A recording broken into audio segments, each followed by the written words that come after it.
Morning.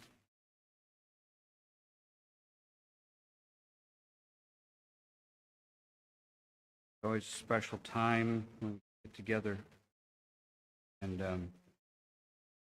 be at the table celebrating the sacrifice of Jesus.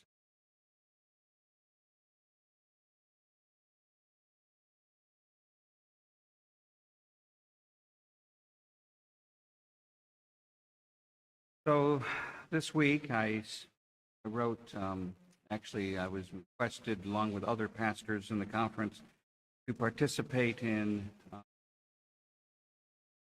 writing devotionals for a new 2025 devotional book that the conference is producing. Did one before that the union was producing, and I think this one is more conference-based, and it reflects teachers and pastors and conference workers in this devotional. And my ministerial director, Yves Magnier, whom some of you know, was kind of on me this week saying, look, you need to get this turned in because we got to put this thing to publication or get it all edited and sent in July and all that kind of stuff. And he says, I've been busy. But I love Yves. He's a great guy. He just kept pressing and says, okay, I will get it done. So I stayed up a couple nights ago through the night and wrote 4 devotionals. One of them is a story that feeds into the message that I'm going to share with you.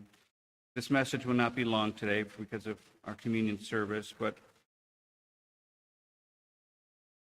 I get a lot of things that are coming across my desk the last year or two.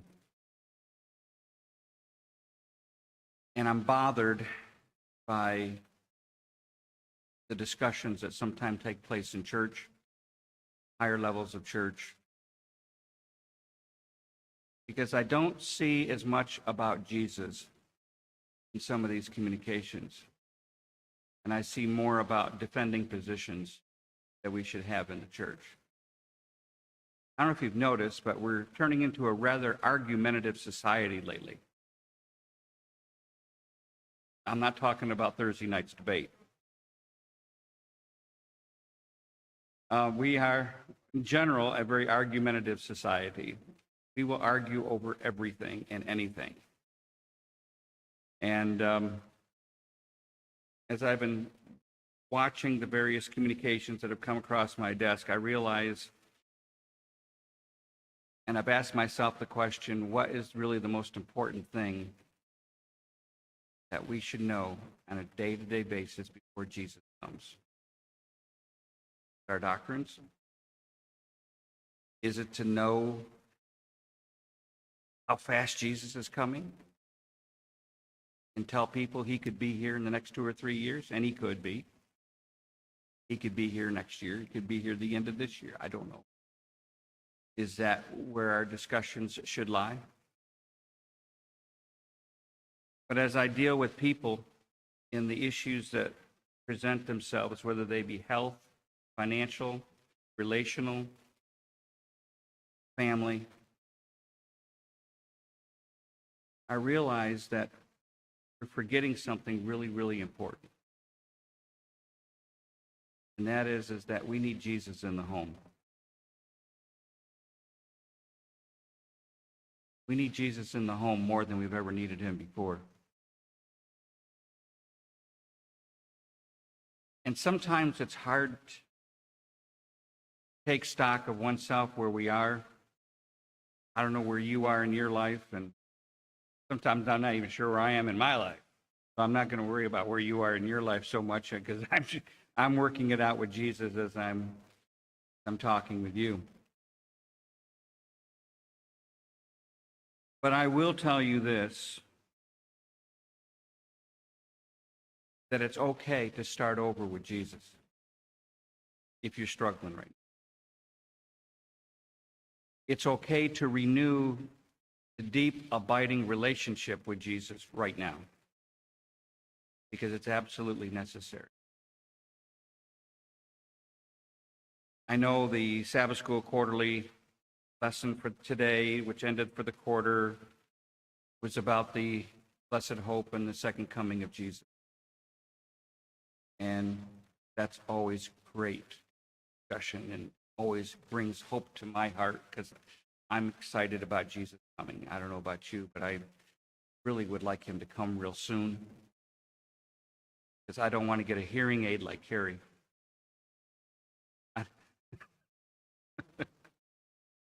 I got enough stuff going on in my life, Carrie. I don't need to add that one too. I really would like to see Jesus come.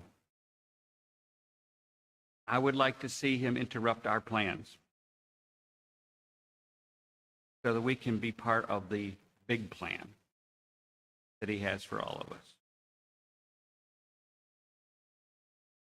So today, briefly, I'm going to talk to you about new beginnings or starting over. I don't know how many of you have ever heard, and this is a story that it's part of a devotional that I wrote this week, but I'll share with you the story. I don't know how many of you remember Paul Harvey back in the day on radio. You ever listen to him? I remember in different radio stations, he'd come on about noon for about, 10, 15 minutes or so, and he'd share different things, and then you heard now you know the rest of the story, right? So Paul Harvey tells this fascinating American story cast in the mid-19th century. In 1837, there was a young blacksmith, and he saw his business in Vermont failing. And it put him in a position where he was unable to pay his creditors. Now, in those days, they just didn't send out letters. They were going to affect your credit score. In those days, debtor's prison was a real reality. Yeah, you even put people in jail for having debts that they couldn't pay.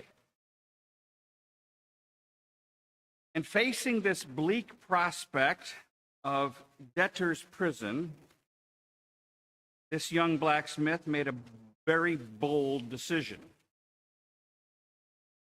He took his family and he fled Vermont.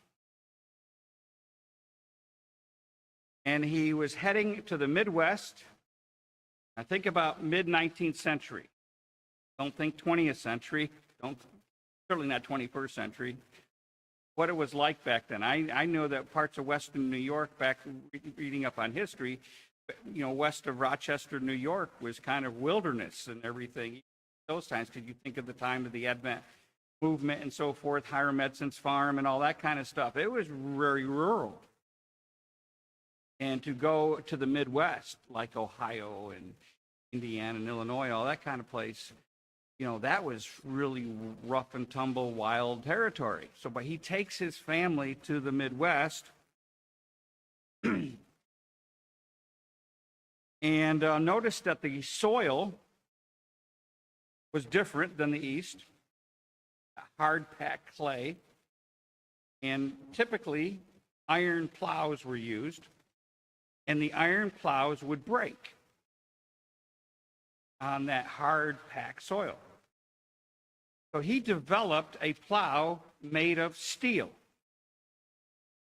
and it could actually cut through soil a whole lot better, and it literally transformed farming all around him. In fact, by the mid-1850s, the formerly bankrupt blacksmith was producing over 10,000 plows a year. Think about that. And each one was bearing the mark of exceptional quality. Now, today we remember him because his name is emblazoned on every piece of equipment manufactured by his company, which still exists today. And the name of the blacksmith who had fled to Illinois, not just for opportunity, but to escape creditors threatening him with jail for unpaid debts, was John Deere. And now you know why it's true. Nothing runs like a deer.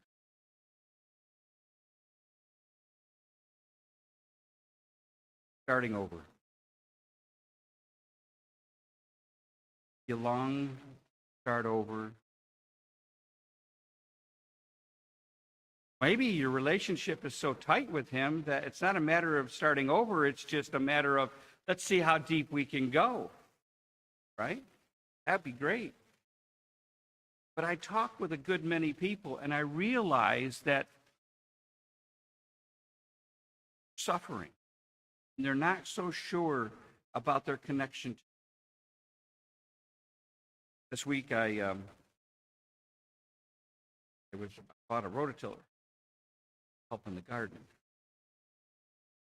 I've been watching Marketplace, right one that I wanted to get.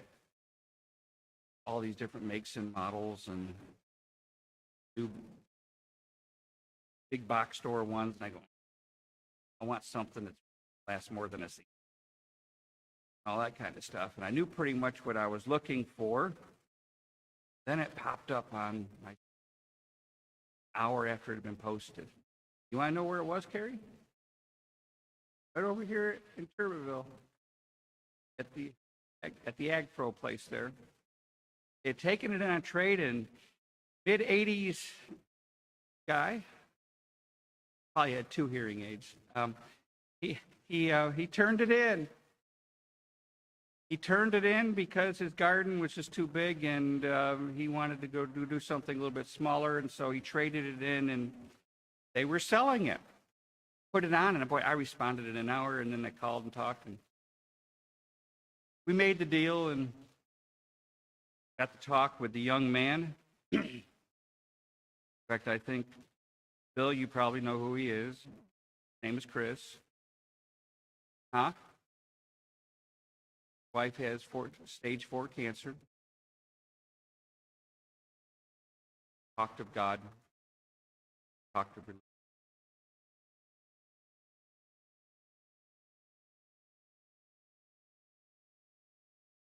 And that's why I'm getting a little weary arguing about things pertaining to what the church should or shouldn't do in this, that, or the other. The elders meeting we're going to have later today for the district, I'm going to share more on this, but I think it's time, high time, back to basics. It's all about Jesus. You want right doctrine? Close to Jesus. You want to see lives transformed? Get back to Jesus. You want to see things take off in a direction that makes you feel so solid about where you are in life right now? Get close to Jesus. I'm not dismissing the problems, folks, and Jesus isn't either. But there is a difference between following Jesus in the midst of our storms and our problems than there is about trying to do this on our own.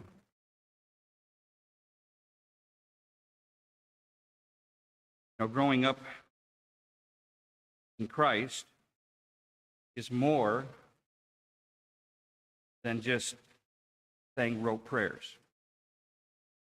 A couple of minutes, minute most, maybe in some cases. We go on with our day. It is literally about going deep. But, people often say, well, I accepted Jesus as my personal Savior back on such and such a date, or I was born again on such and such a date. But I don't know, I don't feel like I'm still connected to God. Do you want to know how you stay connected to God? How many of you remember your first decision to let Jesus into your life? How did you feel? Feel good? Was it filled with foreboding? Or did you feel good?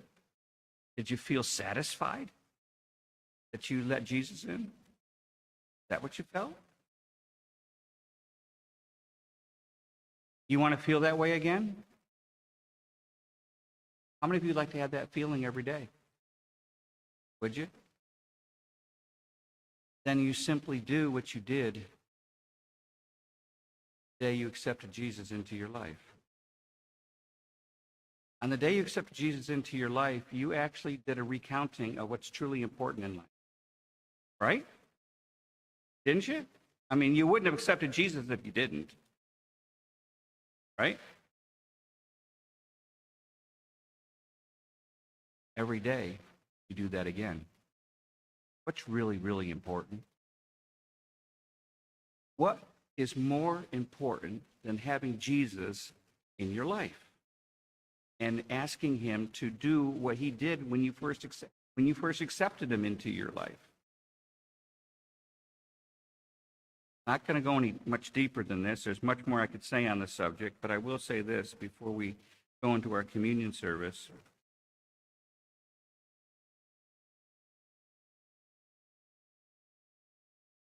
Every day you wake up, consecrate yourself to God.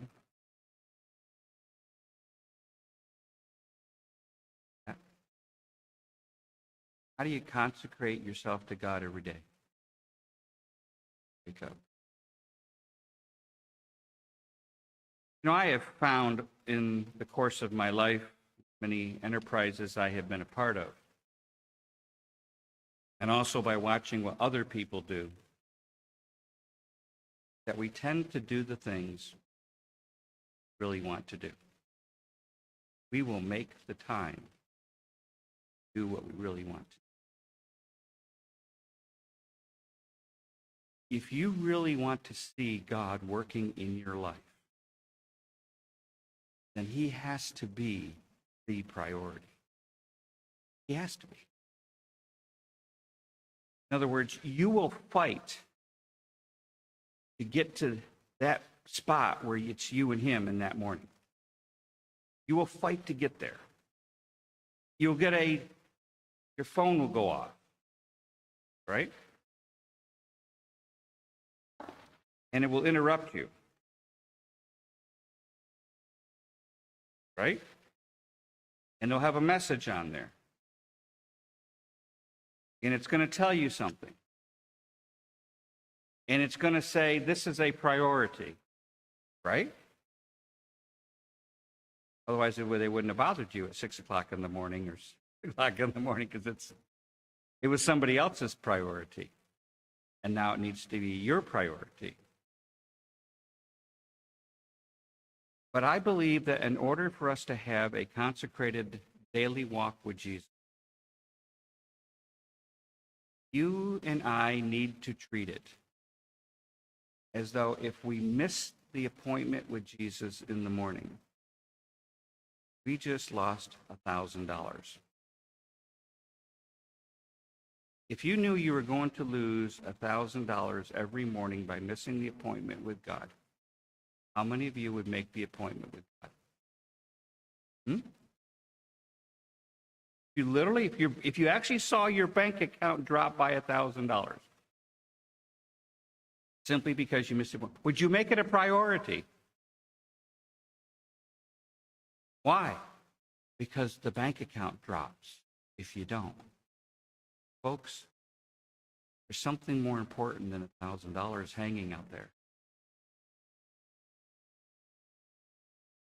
Relationship with God, it gets us to the end of time, through to the other side. Won't miss the time took with God, spend time with God. What do they say? Don't let other people's urgencies become your emergencies. Don't let the devil push you in a way that says this is a priority over that. Don't let him cut in between you and Jesus. I asked this question of folks in Lock Haven this morning.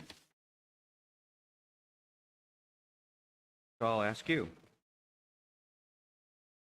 If I ask you what sin is, what would you tell me?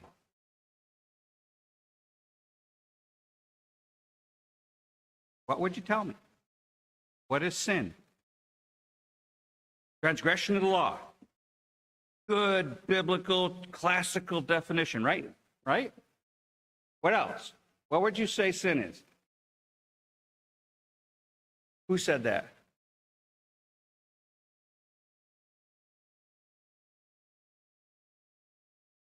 Yeah.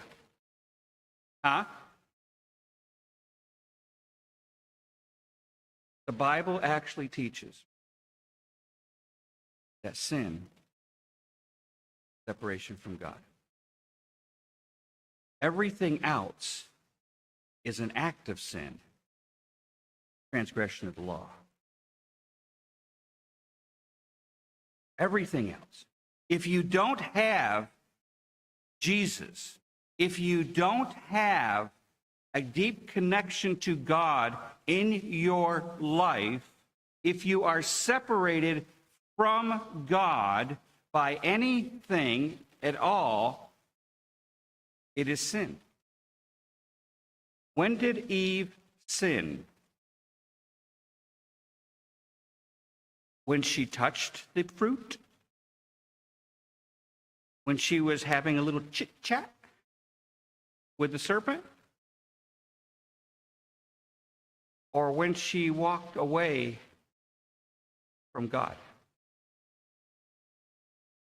You see, when she walked in the direction of the tree, she was making a decision because God had already told them, don't go there, right? Is that not what God said? Don't go there. By going there, it was simply the act of something that had already been decided in the mind. I am going to separate myself from God, and now I'm going to see what happens. We've been doing a lot of planting over next door, and we've been pulling out some things that don't belong in there. But whether it's a legitimate plant that we want or whether it is some sort of bad grass or weed or whatever it is, when we pull it out of the soil and cast it aside, it doesn't take long for those leaves and the system to look really droopy and withered. And in a day or so, it looks all nasty and dry and brittle. And why? Because it's been pulled out of the ground. It's been pulled out of the soil of God's love. When you are separated from God, it is so easy to do the acts of sin. Simple as that. When you're inside Jesus and Jesus is inside you, as he would say in John 17, when that happens, it is much more difficult to separate ourselves from God in the first place. We have to nurture our relationship with Jesus. What we do at the table here in just a few moments and the foot washing that will take place just prior is simply nurturing that which we know we want to have in the life. How many of you want Jesus every day to reign supreme in your life? See it? And God sees that. And he will give you the life. Because only he can give you the life. But you can play the part of nurturing and working with him. Nurturing the life, watering it. Sometimes you end up watering the relationship with your tears as you pray for others and yourself. Other times you end up nurturing it by making a choice. That little nasty piece of grass is not growing up in my life. I'm going to pluck it out because it doesn't belong there. But Jesus is still the core life of everything that we are and everything. We don't produce life. Only he does. But you can affect it nurture it. It will become stronger and stronger through the power of his Spirit. Today, folks, as we sit at this table, once again, remember what Jesus did on our behalf.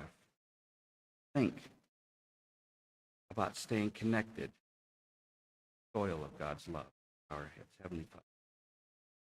As we participate in these important emblems of your shed blood and your broken body for us, and your example of humility that you've asked us to be a part of,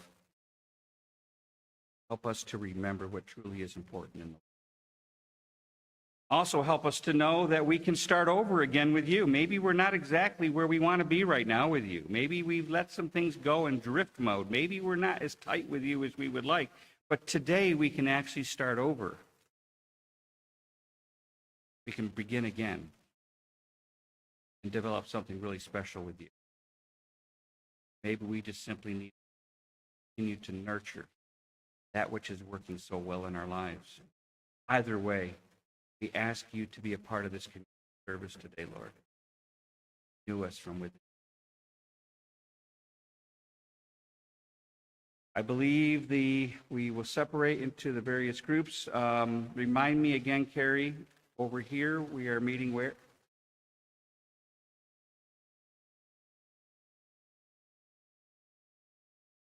Okay, men in this first door here. The second one is for the women, and couples in the hall classroom over here to the right.